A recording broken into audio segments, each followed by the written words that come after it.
আসসালামু আলাইকুম। আমি এখন গরুর মাংস রান্না করব রাইস কুকারে। আমি কুকার অন করে পেঁয়াজ তেল দিয়ে দিলাম। তেলটা পরিমাণ মতো দিবেন, যেহেতু কুকারটা একটু বড় হয়। তেল বেশি দিলেও বোঝা যায় না, লাগলে আবার কষানোর মধ্যে আবার দিতে পারবেন। 2 টেবিল চামচ আদা রসুন দিয়ে দিলাম।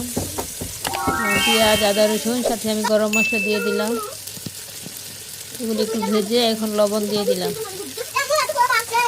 গরম মশলাটা আপনারা গরুর মাংসের মধ্যে দারচিনিটা একটু বেশি দিবেন, বাকিগুলো পরিমাণ মতো 3-4টা এলাচ 2টা তেজপাতা দিয়ে দিবেন।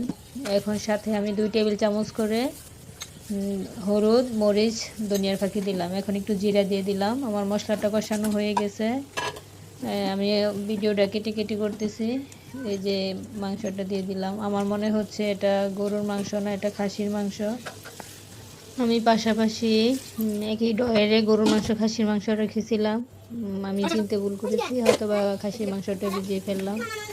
যাই হোক, আমার মশলাটা কষানো হয়ে গেছে। এর মধ্যে আমি 2-3 বার নাড়া দিয়ে দিয়েছিলাম। এখন আমি পানি দিয়ে দিলাম পরিমাণ মতো।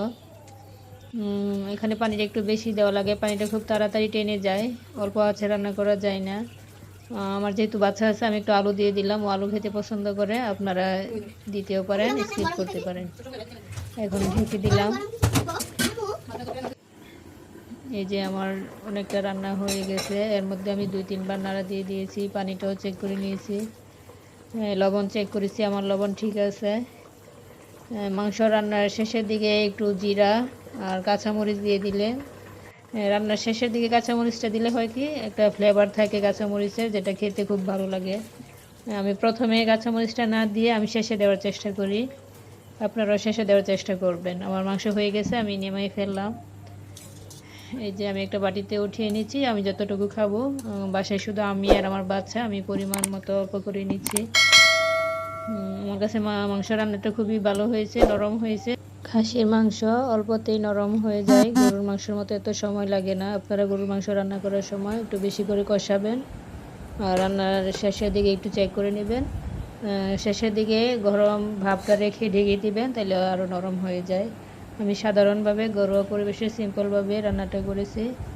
হঠাৎ করে গ্যাস শেষ হয়ে গেলে আমি অনেক সময় রাইস কুকারে ঝোল তরকারি, মাংস, ডাউল এগুলি রান্না করি। আপনারা যারা আমার মতো এমন সমস্যায় পড়ে রাইস কুকারে রান্না করতে চান, তাদের জন্য ভিডিওটি, রাইস কুকারের গরুর মাংস রান্না করতে পারবেন এই সিস্টেমে।